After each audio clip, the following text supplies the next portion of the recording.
تا حالا شده بعد از اینکه به یکی آره بگی همون لحظه ته دلت بگی کاش نگفته بودم؟ یا بعد از اینکه یه فرصت خوب رو از دست دادی به خودت بگی من چرا این کارو کردم؟ همه ما این لحظه ها رو تجربه کردیم، لحظه‌ای که انگار یه نفر دیگه جای ما تصمیم گرفته. شاید اون کسی که تصمیم گرفته اصلا نسخه امروزی تو نبوده. اگر بزرگترین تصمیم‌های زندگیت واقعا انتخابتون نبوده باشن چی؟ اگر اون چیزی که اسمشو گذاشتی شخصیت در واقع قدیمی‌ترین راه نجات مغزت باشه چی؟ من چند سال پیش یه جمله خوندم که هنوز یادمه. میگفت بچه‌ها برای اینکه دوست داشته بشن خودشونو تغییر نمیدن، فقط خودشونو تطبیق میدن. یکم که بهش عمیقاً فکر کنی شاید ترسناک به نظر برسه. واقعاً یه بچه قدرت انتخاب زیادی نداره. مثلا نمیتونه بگه این خانواده مناسب من نیست، باید محیطمو عوض کنم، یه جایی بهتر برم. اگر تو اون خونه ساکت بودن، آروم بودن، امنیت بیشتری میاره، سعی میکنه یه بچه آروم و ساکت باشه. اگر کامل بودن، همیشه نمره 20 گرفتن، همیشه دستاورد داشتن، بهش عشق و توجه بیشتری میده، سعی میکنه همیشه کامل باشه.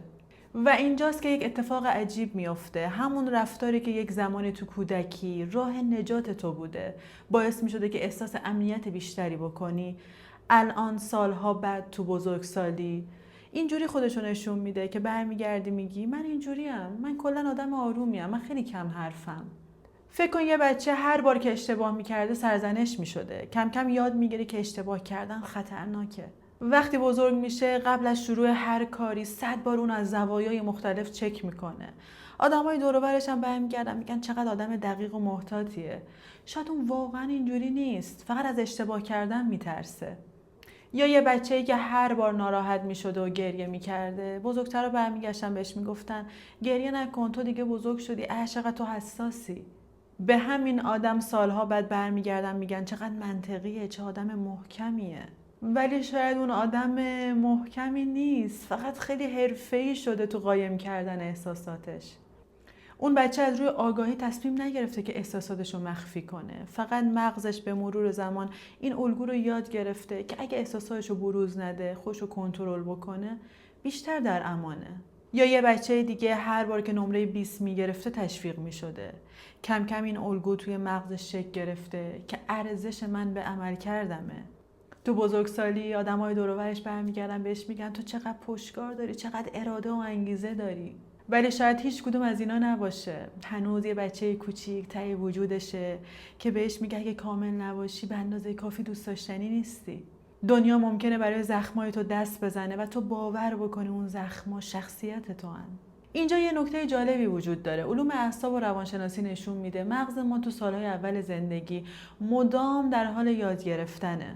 یاد گرفتن این که برای امن بودن چه کارایی باید انجام بده. اگر ساکت بودن امنیت میاره، اون الگو تقویت میشه. اگر راضی نگه داشتن آدمای دیگه باعث بشه که احساس امنیت بیشتری بکنه، قطعاً اون الگو تکرار میشه.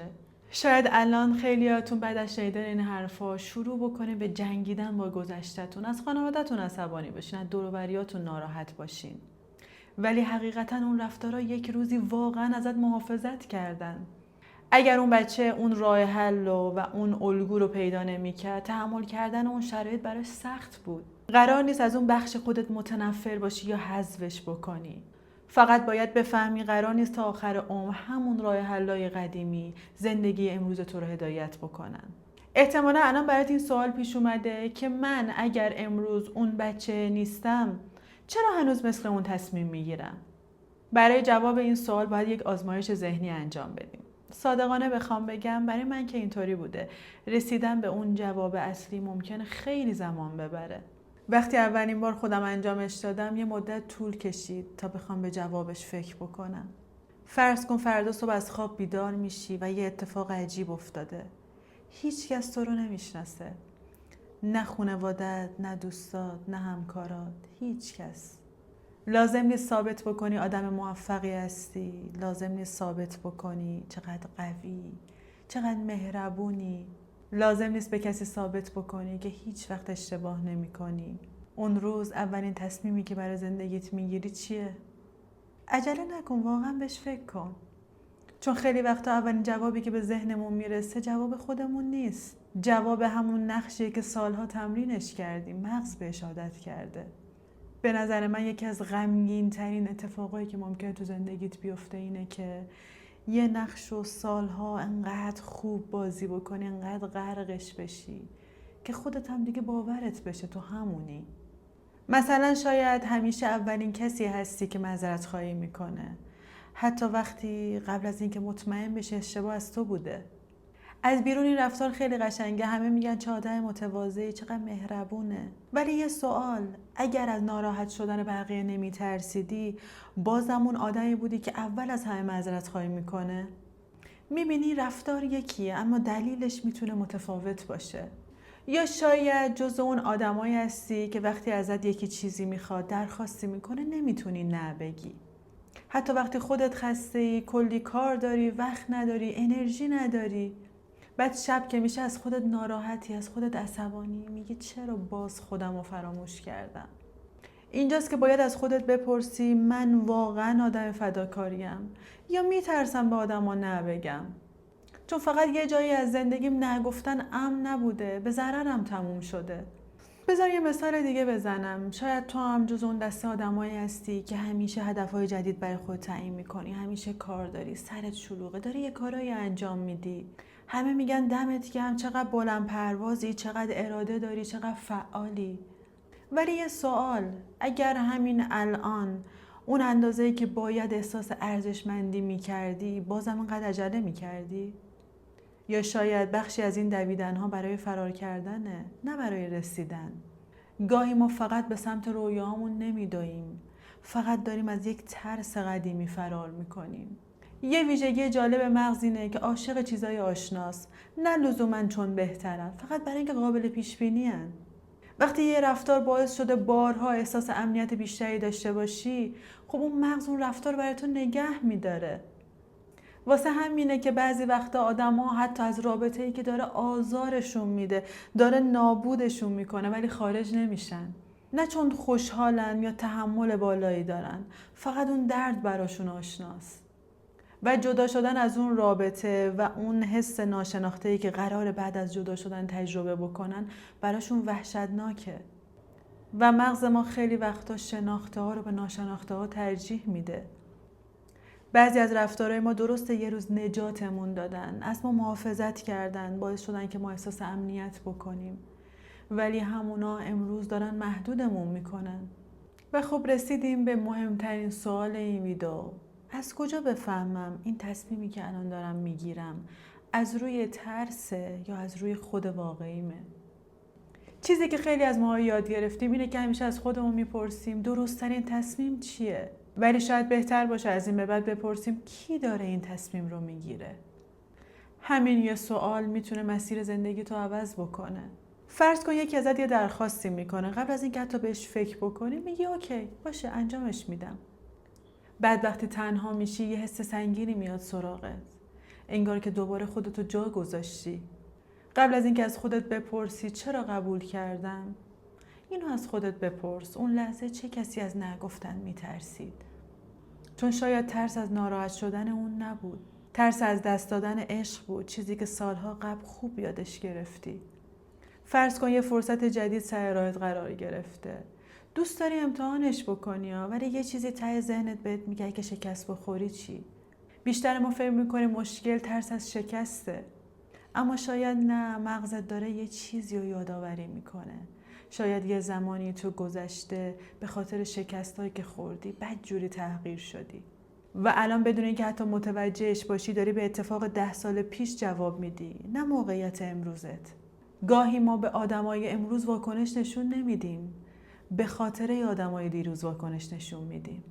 راستش من جدیداً دارم تلاشمو میکنم قبل از اینکه تصمیم مهم بگیرم چند ثانیه مکس بکنم، نه چون جواب درست رو میدونم، ولی یه چیزی رو خوب فهمیدم. همیشه اون اولین صدایی که تو ذهنم میاد عاقل ترین صدا نیست، گاهی قدیمی ترین صداست. صدای بخشی از وجودم که همیشه میخواسته مطمئن باشه که همه چیز امنه. وقتی استرس یا تهدید بالا میاد، مغز همیشه سعی میکنه سراغ اون جوابایی بره که میشناستشون. یعنی به جای اینکه هر بار بخواد از صفر شروع بکنه، دوباره آنالیز و تحلیل بکنه، از الگویی استفاده میکنه که قبلا خوب جواب دادن. این ویژگی در اصل برای بقای تو طراحی شده و خیلی هم هوشمندانه داره کارشو انجام میده. اما اگر هیچ وقت این الگوها رو بازبینی نکنیم، به خودمون میایم میبینیم سالهاست داریم با همون نقشه قدیمی امروزمون رو زندگی میکنیم. و شاید سخت‌ترین بخش رشد این نباشه که هر روز چیزای جدید یاد بگیری. شاید سخت‌ترین بخش رشد این باشه که قبول بکنی یه سری از اون چیزایی که به خودت میگفتی، اون برچسبایی که به خودت میزدی، اینا خود واقعی منن. شاید نسخه‌های قدیمی تو باشن، نه آخرین نسخه تو.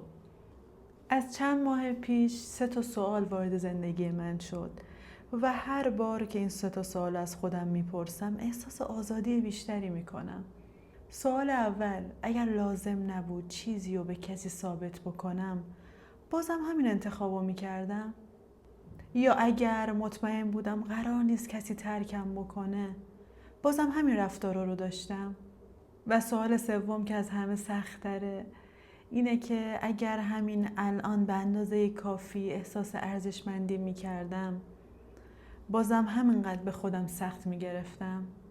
قطعاً که منم مثل اکثر شماها هیچ جواب تر و تمیز و خوشگلی برای اینا ندارم، ولی باعث شدن به من کمک بکنن که کمتر تو حالت خودکار زندگی بکنم. و شاید آگاهی دقیقاً از همون لحظه شروع میشه که قبل از اینکه از خودت بپرسی چی کار باید بکنم، یه سال دیگه هم باید از خودت بپرسی الان تو این وضعیت کی داره تصمیم میگیره؟ همون نسخه قدیمی تر من، همون باورای قدیمی من، یا نسخه امروزم؟ چون شاید همین یک سوال آروم آروم زندگی تو از اون حالت خودکار به حالت انتخاب برگردونه. ولی یه سوء تفاهم بزرگ هست که نمیخوام ویدیو باش تموم بشه. ممکنه الان از خودت بپرسی پس همه شخصیت من دروغه؟ نه اصلاً. اتفاقا من فکر میکنم اون بخشی از شخصیتت که برای محافظت تو ساخته شدن یه روزی شاهکار مغزت بودن، واقعا ازت محافظت کردن. اگر اون بچه اون راه ها رو بلد نبود، شاید اصلا نمیتونست از پس اون موقعیت بر بیاد. پس قرار نیست از اون نسخه قدیمی خودت متنفر باشی یا باهاش بجنگی یا بخوای تقصیر رو بندازی گردن خانواده و اطرافیانت. فقط باید یک اتفاق بیفته. اون بچه دیگه نباید از این به بعد راننده زندگی تو باشه. اون حق داره کنار تو بشینه، حق داره بترسه، یا حق داره گاهی وقتا به گذشته فکر بکنه، اما دیگه نباید فرمون دست اون باشه. من همیشه این صحنه رو تو ذهنم تصور میکنم، انگار سالها یه بچه پشت فرمون زندگی من نشسته بود. هر وقت بوی ترس شدن میومد فرار میکرد، هر وقت احتمال اشتباه کردن بود ترمز میکرد، هر وقت کمی احساس خطر میکرد مسیر رو عوض میکرد. و راستش حقم داشت، اون فقط داشت تلاش میکرد از خودش محافظت بکنه. اما امروز وقتی دوباره همون ترسا میان، دیگه باهاشون نمی جنگم. فقط آروم بهش میگم میدونم چرا الان میترسی، میدونم یه روز این ترس لازم بود، اما من دیگه بزرگ شدم. فکر میکنم رشد اون لحظه ای نیست که دیگه نترسی. رشد اون لحظه ای که با وجود همه اون ترسا ولی انتخاب متفاوت تری میکنی. نه برای اینکه ثابت بکنی اوه من چه انسان قوی هستم، فقط برای اینکه دیگه گذشتت آینده تو رو ترسیم نمیکنه. شاید خود واقعی ما اون چیزی نیستش که باید بسازیمش. شاید خود واقعی ما همیشه اونجا بوده، فقط سالها زیر لایه‌های ترس، زیر لایه‌های قضاوت شدن، تایید شدن، نقش بازی کردن و همه اون عادت‌هایی که برای زنده موندن ساخته بودیم قایم شده. شاید رشد اضافه کردن نیست، فقط کنار زدن لایه‌هایی که دیگه واقعاً بهشون احتیاج نداریم. اگر بعد از دیدن این ویدیو قبل از اینکه تصمیمای مهم زندگی تو بگیری فقط چند ثانیه مکث بکنی و از خودت بپرسی این انتخاب از ترسام میاد یا ارزشایی که امروز برای زندگی خودم انتخاب کردم، اینجوری فکر میکنم این ویدیو در بهترین حالت ممکن کار خودش رو انجام داده. چون شاید آزادی از پیدا کردن جواب شروع نمیشه. شاید لازمه که سوالای متفاوت تری از خودت بپرسی. و بهترین سوالی که امروز میتونی از خودت بپرسی اینه که تصمیمایی که امروز دارم میگیرم از خود الان منه یا از نسخه های قدیمی من میاد. مرسی که تا آخر ویدیو همراهم بودی. تو بعدی میبینمت.